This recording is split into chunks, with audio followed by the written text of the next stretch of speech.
Bonjour à tous et bienvenue dans notre tout premier épisode du podcast L'art de s'hypnotiser, prenez le contrôle de votre esprit. Je suis Mickaël Coupa, praticien en hypnose riemannienne basé à Vichy et j'exerce aussi en visio. Je suis spécialisé pour l'arrêt du tabac. Aujourd'hui, je vais répondre à une question que beaucoup d'entre vous se posent probablement. Pourquoi ce podcast? Pourquoi parler d'auto-hypnose? Pourquoi tout ça? Eh bien la réponse est simple. Pour vous l'expliquer, je vais vous parler de mon expérience personnelle et de ma rencontre avec l'auto-hypnose.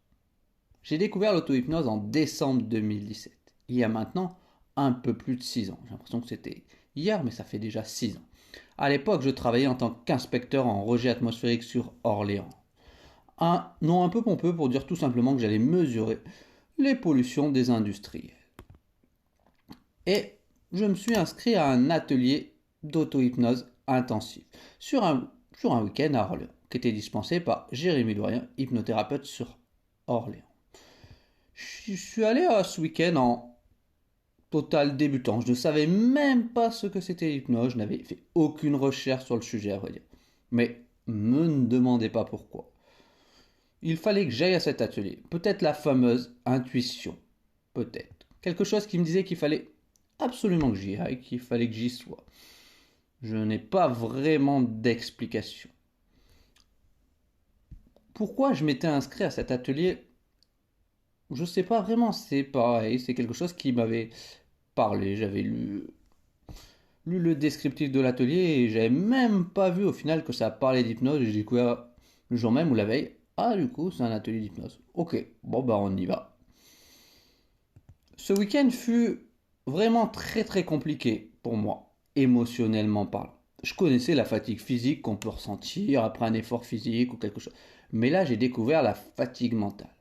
Il faut savoir que c'est très fatigant de plonger en état d'hypnose, ressortir, plonger, ressortir. Et on a fait ça pendant 2 jours, pas non-stop, mais on a dû faire ça, allez, 15-16 heures en 2 jours pour quelqu'un qui n'a pas du tout l'habitude de faire ça.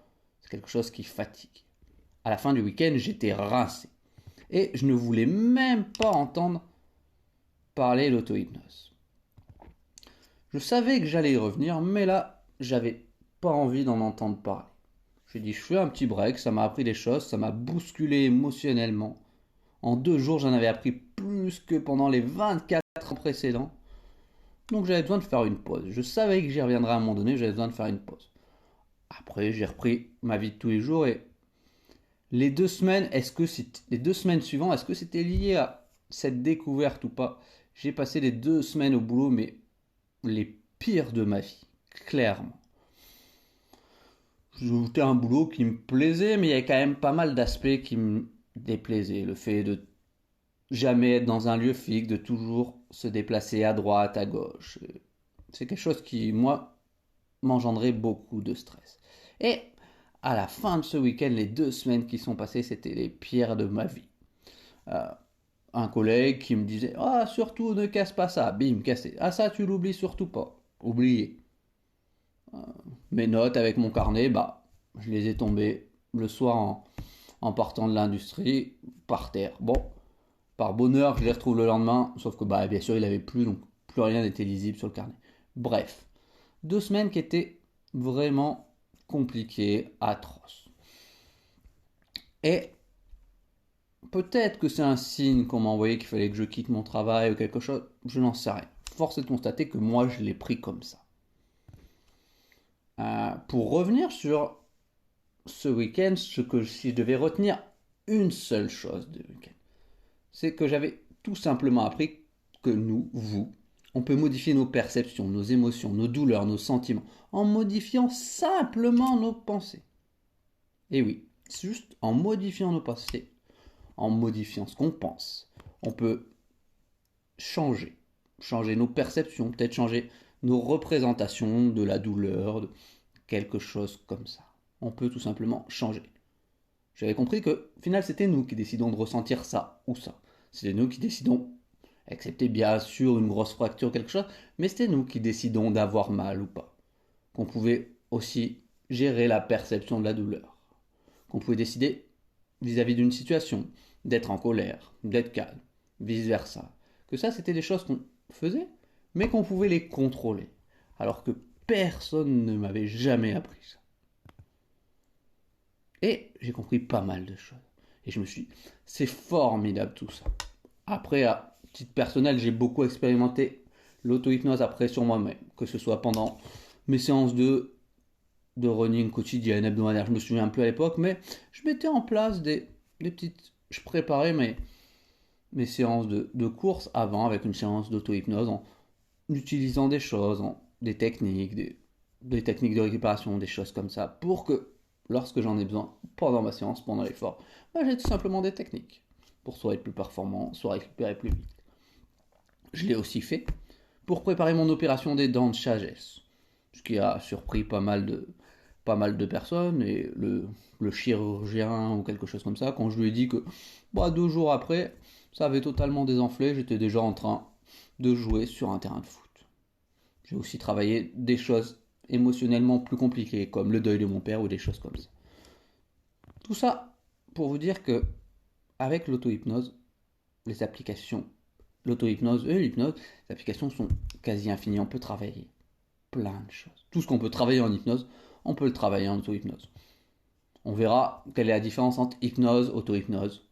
On verra qu'est-ce qu'on peut travailler en hypnose, qu'est-ce qu'on ne peut pas travailler en auto-hypnose. Bref, on va voir tout ça.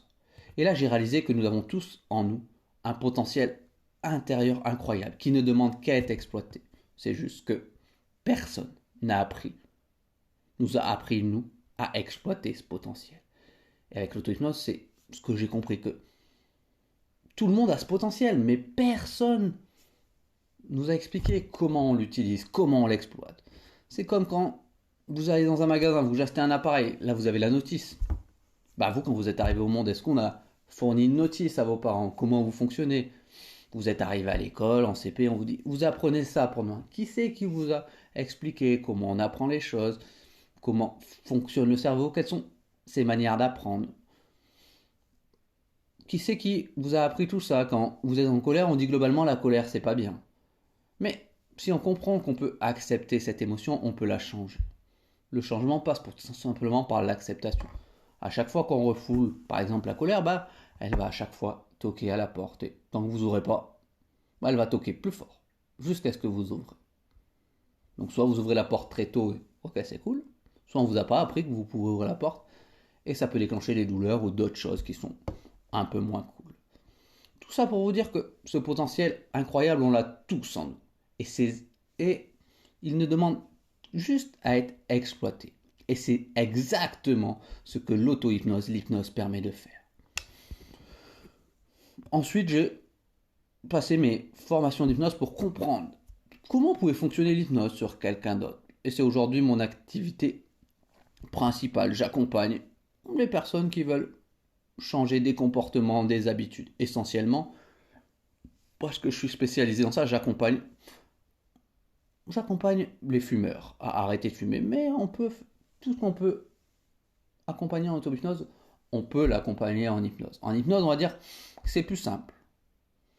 Ou du moins que c'est différent. La différence entre l'auto-hypnose et l'hypnose, c'est que en auto-hypnose, on est à la fois l'opérateur et le sujet.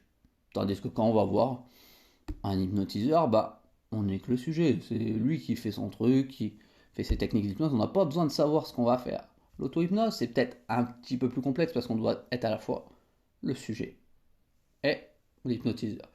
Mais à la fois, c'est quelque chose de très très intéressant parce que globalement, comme je vous l'ai dit, le potentiel, on l'a tous en nous. Donc qui c'est qui a les réponses, c'est nous. Après, c'est à voir avec quelle problématique ça peut être accompagné en hypnose, c'est personnel. Mais tout simplement, ce que vous vous sentez de faire, faites-le, testez. Ne me croyez pas sur parole, faites. C'est le but de ce podcast. Et après avoir laissé un peu l'auto-hypnose de côté, même si en individuel à mes clients, je donne toujours des techniques d'auto-hypnose. Aujourd'hui, j'ai décidé de revenir entre guillemets à mes premiers amours et de me replonger dans l'auto-hypnose, d'où ce podcast, pour vous partager des techniques, des choses, des démonstrations, peut-être même des interviews d'autres personnes, échanger les points de vue, partager. C'est tout simplement le but de ce podcast. Et ce podcast, il est pour vous, donc c'est en fonction de vous ce que vous voulez. N'hésitez pas à me dire ce dont vous avez besoin. Qu'est-ce que vous aimeriez voir, entendre, écouter? N'hésitez pas. Quel type de format? S'il y a quelque chose qui vous plaît pas. Vraiment, je veux que ça soit quelque chose d'interactif. Que ça soit vous au cœur du truc. Et moi, je suis juste l'intermédiaire qui propose. Comme vous savez, en auto-hypnose, il y a auto-hypnose. Auto. Donc c'est vous. Moi, je propose des idées, des pistes de réflexion, des techniques. Toutes ces techniques, il faut les appliquer. Peut-être que une technique va vous parler et pas l'autre. Gardez tout simplement que ce qui vous convient, qui est bon pour vous. Les autres, laissez-les de côté.